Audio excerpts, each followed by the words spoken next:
عزیزان گرامی کہا کہ اے اہل بیت کے ماننے والو، یا ایھا الذین آمنوا اتقوا اللہ، اللہ کا تقوی اختیار کرو، وابتغوا الیہ الوسیلہ، اور اس تک پہنچنے کے لیے وسیلہ تلاش کرو۔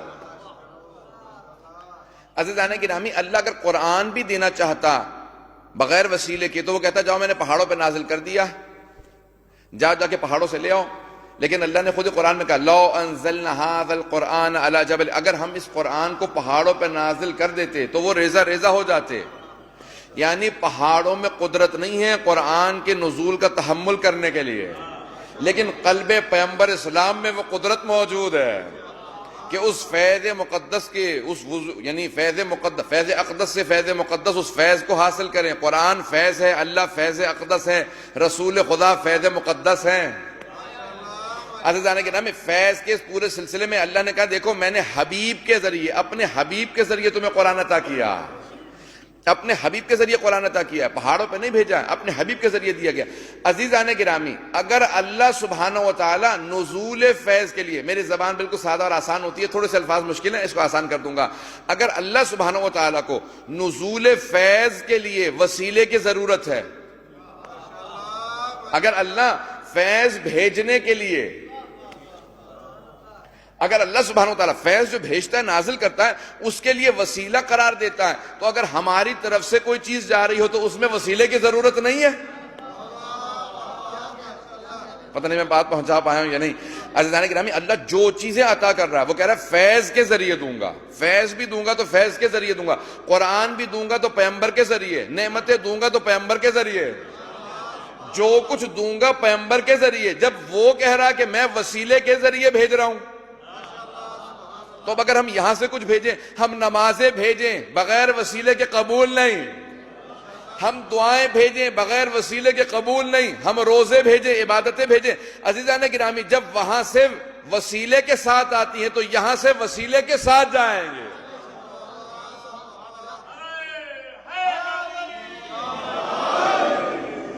بہت پہنچ رہی ہے عزیزان گرامی۔ اب یہ مسلسل، اب پیغمبر اسلام وہ سب سے پہلا فیض ہے کہ جس کے ذریعے ہر چیز ہے۔ پیغمبر نے کہا کہ خبردار کسی اور وسیلے کے ذریعے خدا کی بارگاہ میں نہ جانا، جو میں وسیلے بتاؤں بس انہی کے ذریعے جانا۔ توجہ توجہ توجہ، سارے مجمع کی توجہ عزیزان گرامی۔ مجھے مجمع کی قلت اور کثرت نہیں گھبراتی، مجمع کم ہو زیادہ ہو، جو مجھے پیش کرنا میں پیش کرتا ہوں۔ 1,00,000 کا مجمع ہو، جو میں پڑھنا چاہتا ہوں وہی پڑھتا ہوں، 1000 کا مجمع ہو، 100 کا مجمع ہو، جو مجھے پیش کرنا ہو تو میں پڑھتا ہوں۔ بہت سے لوگ کہتے ہیں جب مجمع کم ہو تو مطالب کو کم کر دیجئے۔ عزیزان گرامی، جو آیا ہے اسے سزا نہیں دینی چاہیے، بس جو آ گیا اسے کس بات کی سزا؟ جو آیا ہے اس کو مطلب دینا چاہیے، تو جو نہیں آیا اس کو مطلب سے محروم ہونا، وہ ہوگا خود بہت محروم ہوگا۔ عزیزان گرامی، جو آئے ہیں مطلب پیش کروں گا۔ عزیزان گرامی، اللہ کی طرف سے نزول فیض کے لیے وسیلہ ہے، تو ہماری طرف سے بھی ہر چیز کے لیے وسیلہ ہونا چاہیے۔ بغیر وسیلے کے دعا قبول نہیں ہے، بغیر وسیلے کے کوئی عمل قبول نہیں ہے۔ اگر شیعہ ہوتے ہوئے یہ بات سمجھ میں نہیں آئی ہے تو پھر کچھ سمجھ میں نہیں آیا۔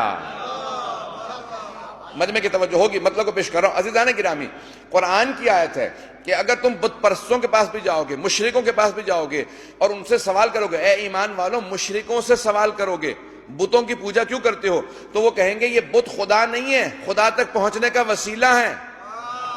توجہ توجہ توجہ، بہت سے مسلمان یہی آیت سنا کے کہتے ہیں کہ اہل بیت کو مت مانو۔ میں کہہ رہا ہوں نہیں، اسی سے بھی ثابت ہوتی ہے کہ اہل بیت کو مانو۔ ابھی میں نے آیت پیش کیا نا، 5واں سورہ ہے، 35ویں آیت ہے، وابتغوا الیہ، یا ایھا الذین آمنوا اتقوا اللہ وابتغوا الیہ الوسیلہ، اے ایمان والو متقی بنو اور اللہ تک پہنچنے کے لیے وسیلہ تلاش کرو۔ عزیزان گرامی، ہر انسان وسیلے کو مانتا ہے، مومن ہو تو وسیلے کو مانتا ہے، مشرک ہو تو وسیلے کو مانتا ہے، بس ایک فرق ہے، مشرک خود ساختہ وسیلوں کو مانتا ہے، مومن خدا ساختہ وسیلوں کو مانتا ہے۔ پہنچ گئی بات، پہنچ گئے۔ مشرک خود بناتا ہے، کہتا ہے اللہ سے کہ تو مان لے یہ میرا وسیلہ ہے، اور مومن کہتا ہے پروردگارہ جسے تو نے وسیلہ بنایا میں اسے مانتا ہوں۔